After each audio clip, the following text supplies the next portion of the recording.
Hi, I'm Lisa, and this is my daughter, Kate, also my client. Kate is a teacher at Hickory Ridge High School in Cabarrus County, and I'm going to let you, Kate, tell more about what it is you teach. Okay, so I teach several different classes. I teach Foods 1, which is basically the fundamentals of home cooking, and it includes basic nutrition, basically, knowing your way around the kitchen. So my main goal for students when they leave my class is to know how to cook things, not in the microwave, and to know what a can opener is. And in Foods 2, the main idea behind Foods 2 is the kids have to build a entrepreneurship project, so that's what we've been using this to focus on. And I also teach Intro to Culinary in our industrial kitchen, also here at Hickory Ridge. All right, so Kate, whenever I find anything that's really cool technologically, I always send her, Kate, the information on the app, and she's like, okay, I don't have time to do this, and I don't have the ability to do it in my class because she's basically cooking. So we thought it'd be really fun to try and find something that she could use technologically to implement to make it more interesting for her kids rather than just using paper and pencil. So Kate was they're doing an entrepreneurship project, and I'll let you tell them more about that. Okay. So this semester, I usually give my students a decision on what they'd like to do. In the past, we sold pies for Thanksgiving. We came up with a sort of like a beverage cafe last spring, and so my students this semester decided to design their own restaurants, and we are actually very fortunate to be able to kind of carry out their idea in our industrial kitchen classroom setting at another wing in the school. So as part of that, the kids have to think from beginning to end, so what it would take to open up a restaurant, what type of cuisine they would like to do, what their logo would be, what their target customer is, what their restaurant would look like as far as layout, interior design, what they would have on their menu.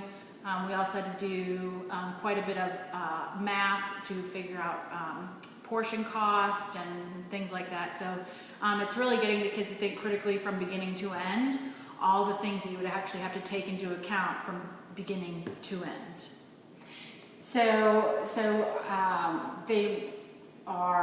We thought they could use Lucidchart to create a floor plan of the restaurant, and then Canva to create, two of the kids in the group would use Canva to create a menu for the restaurant.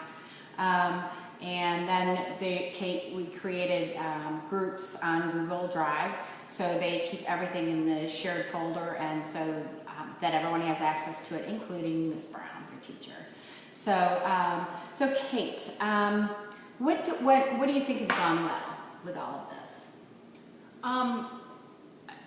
At first I've never done a project like this before, and so, it took some thinking in the beginning, obviously, but also, just thinking about different parts or questions that the kid asked me, like, oh, I've never thought about that before. But I think the kids have really enjoyed, especially Lucidchart. I mean, there have been a couple of bumps along the way, but the kids have really enjoyed using that. And it's really encouraged them to communicate with one another, both in person, and encouraging them to share all of their materials with their peers. So they're really using the 4 C's. So one of the things I think that we talked about that would we do it differently, the Lucidchart has posed some challenges because the kids, when they went to sign on, it only allows them to use 60 images, and but then Kate found out through Google Classroom that they actually have access to Lucidchart, and so her tech person then has contacted Lucidchart so that they can add more objects to their map. But I think that from when I was in the classroom too, just watching them, they really have a lot of fun. Like one of the kids said, "Oh, I'm gonna do my room, plan my room." Yeah, plan your room. I had another one, design your own house.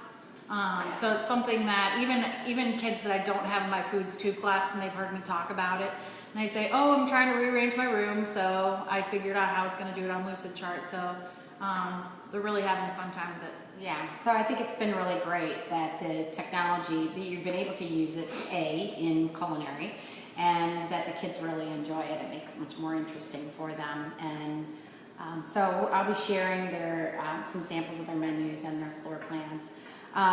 So in terms of coaching plans, since it's really near the end of the year and you're not going to be teaching next year, I'm not going to be coaching Kate, except maybe when she's working on projects for her own graduate classes. And so we'll work together in that respect. But it's kind of neat because I had mentioned Lucid Chart to another teacher, and she said, oh yeah, I think one of my kids has used that before. And she's like, they told me about it, so I really don't have any idea how to use it. But she does a teen living class, which it's definitely a lot of life skills and how to live at home, and a lot more projects than I would do because I have so much access to a kitchen. So I think I'm looking forward to actually showing her in ways that she could use it as well. So the coach teaching the coach. Yeah. So that's kind of fun. So I've enjoyed it. I've learned a lot, especially when we ran into the little hitch with Lucid Chart. But and that's again why vetting I vetted the apps, and Lucid Chart. It just didn't.